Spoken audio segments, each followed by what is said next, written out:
Hola a todos, bienvenidos a Conexión Humana, el podcast donde analizamos los temas que influyen en la forma en que trabajamos, nos comunicamos y crecemos dentro de las organizaciones. Hoy vamos a hablar de un concepto poco conocido, pero que explica muchísimo sobre cómo funcionan los equipos, la sintalidad, también conocida como la personalidad de los grupos. Y para hablar de este tema me acompañan dos mujeres increíbles, la psicóloga organizacional Wendy Contreras, especialista en dinámica de grupos y comportamiento organizacional. Asimismo, Elizabeth Olvera, líder de recursos humanos con amplia experiencia en desarrollos de equipos. Bienvenidas, Wendy y Elizabeth. Gracias, Lisbeth. Es un gusto estar aquí para compartir un tema tan interesante y útil para entender cómo se comportan los equipos. Gracias por la invitación, Lisbeth. Me emociona mucho hablar de esto porque la sintalidad es algo que vivimos todos los días en el trabajo, aunque no siempre la notamos. Exacto, es algo que sentimos, pero pocas veces podemos en palabras. Así como hoy vamos a descubrir qué es, cómo se forma y sobre todo cómo podemos mejorarla. Wendy, para empezar, ¿podrías explicarnos qué significa exactamente sintalidad? Claro, el concepto fue propuesto por el psicólogo Raymond Cattell en la década de 1950. Él observó que los grupos, al igual que las personas, desarrollan una especie de personalidad colectiva. La sintalidad es esa manera estable y prescindible en que un grupo se comporta y reacciona frente a las situaciones.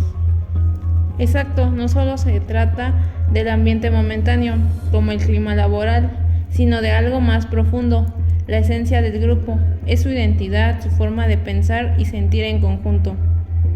Entonces, ¿es correcto decir que la sintalidad es como la personalidad del grupo? Totalmente, así como una persona puede ser extrovertida o reservada, un grupo puede ser cooperativo, creativo y competitivo. Y algo más importante, no es una suma de las personalidades individuales, es algo nuevo que surge de la interacción entre los miembros.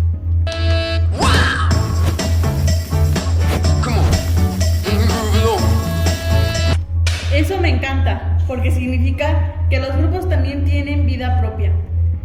A veces la gente confunde clima laboral con sintalidad. ¿Qué diferencia hay? Buena pregunta. El clima laboral es más temporal y cambia rápido. Es como se siente el ambiente hoy, si hay tensión, motivación o alegría. En cambio, la sinceridad es estable, es la estructura emocional del grupo a largo plazo.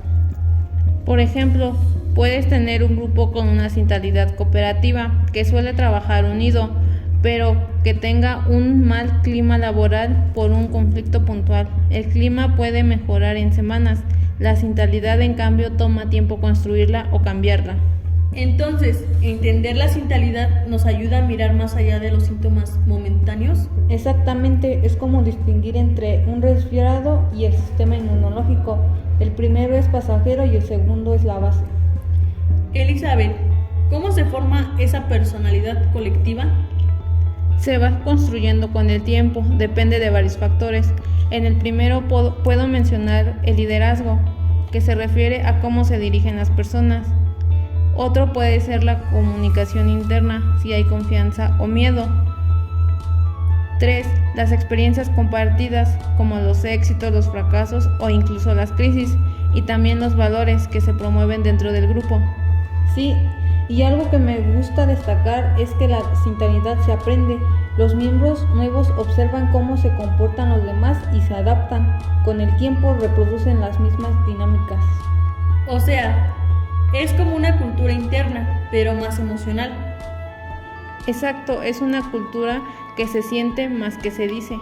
Y también tiene un componente inconsciente. A veces los equipos repiten patrones sin darse cuenta. Por ejemplo, un grupo donde siempre decide el mismo par de personas puede desarrollar una sintalidad pasiva sin notarlo.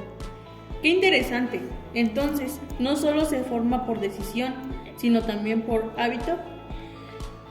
Wendy, ¿qué tipos de sintalidad podemos encontrar?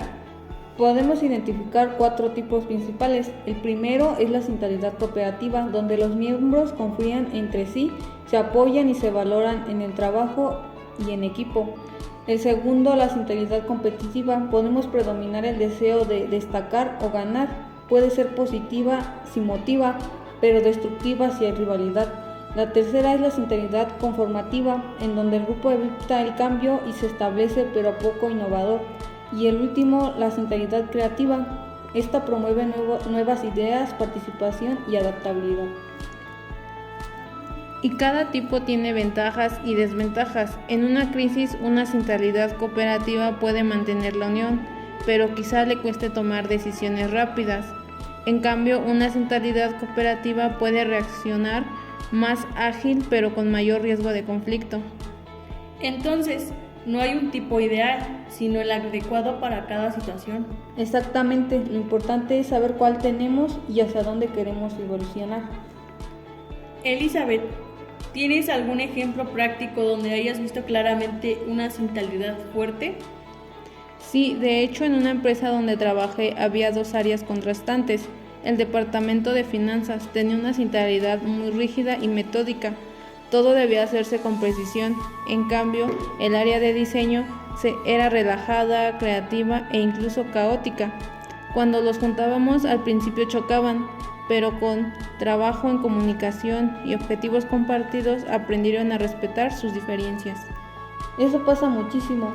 A veces los equipos no tienen problemas personales, sino problemas de sintalidad. No entienden que su manera de funcionar es distinta. ¿Y ustedes qué estrategias se pueden aplicar en estos casos? Una muy útil es el diálogo grupal. Hacer reuniones donde los equipos describan cómo perciben su forma de trabajo, qué los caracteriza y cómo los demás los ven. Es sorprendente cómo mejora la empatía cuando el grupo se da cuenta de su identidad. Y también ayuda a realizar actividades conjuntas con objetivos compartidos, porque obligan a mezclar estilos de trabajo y crear nuevas dinámicas. Wendy, ¿qué puede hacer un líder para fomentar la sintalidad saludable? Primero sería escuchar, ya que un líder que observa cómo interactúan sus equipos puede detectar si hay confianza o miedo. Después de eso, dar ejemplo. La actitud del líder contagia al grupo. Y por último, reconocer los logros colectivos. Eso refuerza la identidad compartida. De mi parte, yo agregaría que es importante crear rituales de grupo, reuniones breves, celebraciones, espacios donde todos puedan expresar sus ideas. Eso me parece que fortalecería su sentido de pertenencia. Me encanta eso de los rituales. Son pequeños gestos que consolidan la identidad del grupo. Sí, los grupos con una buena sintalidad no solo trabajan juntos, también viven juntos experiencias significativas. Si tuvieran que resumir, ¿por qué es importante comprender la sintalidad hoy en día? Porque el trabajo moderno depende cada vez más de la colaboración.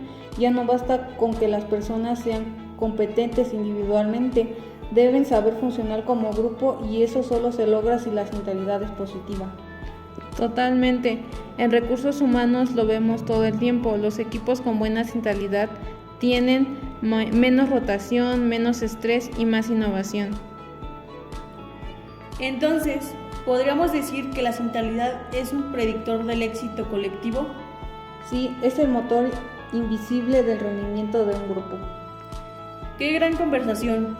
Hoy aprendimos que la sintalidad no es solo un concepto psicológico, sino una herramienta práctica para entender cómo funcionan los grupos, cómo se comunican y cómo pueden crecer. Exactamente, es como mirar al grupo en el espejo y descubrir su verdadera esencia. Y a lo mejor es que una buena sinceridad se puede construir con tiempo, empatía y compromiso. Gracias, Wendy Contreras y Elizabeth Olvera, por compartir sus conocimientos y experiencias. Y gracias a todos los que nos escuchan en Conexión Humana. Recuerden, cada grupo tiene una personalidad propia. Conocerla es el primer paso para fortalecerla. Nos escuchamos en el próximo episodio. Hasta la próxima.